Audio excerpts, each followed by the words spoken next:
चंद्रगहना से लौटती बेर। यह कविता कवि केदारनाथ अग्रवाल जी के द्वारा रचित है।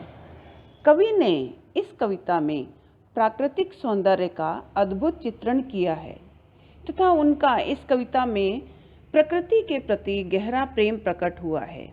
अब इस पाठ के प्रश्नोत्तर इस प्रकार से हैं। अगर आपको मेरा ये चैनल पसंद आए तो कृपया इसको लाइक और सब्सक्राइब अवश्य करें। पहला प्रश्न है कि इस विजन में डैश अधिक है। पंक्तियों में नगरीय संस्कृति के प्रति कवि का क्या आक्रोश है और क्यों? तो इसका उत्तर है कि इन पंक्तियों में नगरीय संस्कृति के प्रति कवि का आक्रोश यह है कि वे नगर के मतलबी रिश्तों के विरुद्ध हैं। उनका मानना है कि नगर या शहर के लोग प्राकृतिक सौंदर्य और प्रेम के स्थान पर पैसे को अधिक महत्व देते हैं। उन्हें गांव के सादगी से भरे प्राकृतिक नज़ारों से कोई लेना देना नहीं है। कवि के आक्रोश का मुख्य कारण यह है कि उन्हें आडंबर युक्त जीवन पसंद नहीं है तथा वे प्रकृति से अत्यधिक प्रेम करते हैं। दूसरा प्रश्न है कि सरसों को सयानी कहकर कवि क्या कहना चाहता होगा?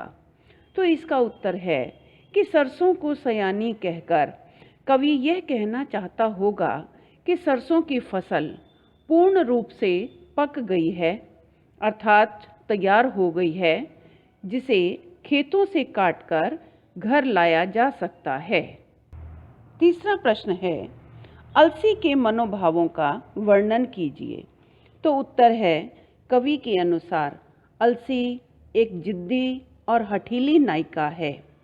उसने सिर पर नीले रंग के पुष्प ताज की भांति धारण किए हुए हैं। उसने ये प्रण लिया है कि जो भी सबसे पहले उसे छुएगा वह उसे ही अपना दिल देगी और उसे ही अपना स्वामी बनाएगी। अगला प्रश्न है कि अलसी के लिए हठीली विशेषण का प्रयोग क्यों किया गया है? तो उत्तर है कि अलसी के लिए हठीली विशेषण का प्रयोग इसलिए किया गया है कि अलसी कवि की कल्पनात्मक दुनिया में एक नायिका का प्रतिरूप है जो ये हठ करके बैठी है। जो कोई भी सबसे पहले उसके सिर पर रखे नीले फूल को लेगा वह उसे ही अपना दिल देगी। अगर दूसरे दृष्टिकोण से देखें तो ये कह सकते हैं कि अलसी इसलिए हठीली है क्योंकि वह जबरदस्ती एक ही खेत में चने के पौधे के साथ उग आई थी। अगला प्रश्न है कि चांदी का बड़ा सा गोल खंबा, इसमें कवि की किस सूक्ष्म कल्पना का आभास मिलता है? चांदी का बड़ा सा गोल खंबा में कवि की कल्पना का ये आभास मिलता है कि जलाशयों में संग्रहित हुए पानी पर जब दिन के वक्त सूर्य का प्रकाश पड़ता है तब उसके परावर्तन के कारण पानी पर गोल तथा लंबवत चमक पैदा होती है। उसे देखकर यह प्रतीत होता है कि मानो पानी पर कोई गोल या लंबवत चांदी का चमचमाता खंबे का प्रतिबिंब है। अतः पानी पर खंबे की कल्पना ही कवि की सूक्ष्म कल्पना है। छठा प्रश्न है कि कविता में से उन पंक्तियों को ढूंढिए जिनमें निम्नलिखित भाव व्यंजित हो रहे हैं। और चारों तरफ सूखी और उजाड़ जमीन है, लेकिन वहाँ भी तोते का मधुर स्वर मन को स्पंदित कर रहा है।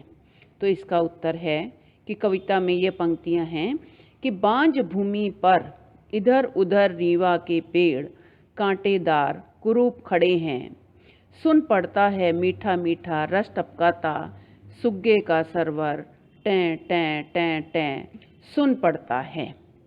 अगला प्रश्न है कि कविता के आधार पर हरे चने का सौंदर्य अपने शब्दों में लिखो। तो इसका उत्तर है कि इस कविता में कवि ने हरे चने के रूप सौंदर्य का वर्णन मानव के रूप में किया है। कवि का कहना है कि चने के पौधे बहुत छोटे दिखाई दे रहे हैं और उनके ऊपर लगे गुलाबी फूल जो खिले हुए हैं वह ऐसे प्रतीत हो रहे हैं मानो जैसे कोई दूल्हा गुलाबी पगड़ी पहने खड़ा हुआ हो और वे सज धज कर स्वयंवर के लिए खड़े हों। अगला प्रश्न है कि कवि ने प्रकृति का मानवीकरण कहाँ कहाँ किया है। तो इसका उत्तर है कि कवि के द्वारा किया गया प्रकृति का मानवीकरण, जैसे यह हरा ठिगना चना बांधे मुरैठा शीश पर, छोटे गुलाबी फूल का सजकर खड़ा है।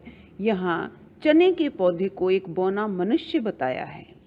दूसरा है पास ही मिलकर उगी है, बीच में अलसी हठीली, देह की पतली कमर की है लचीली।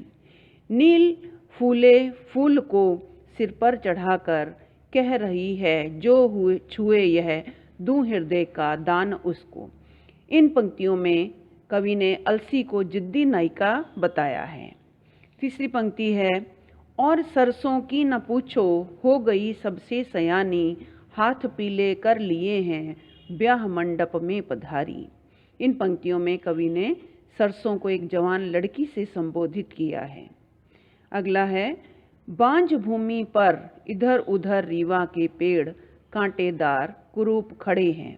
तो इन पंक्तियों में कवि ने धरती को बांझ बताया है। तो ये थे इस कविता के प्रश्नोत्तर। लाइक, सब्सक्राइब और कमेंट जरूर करें।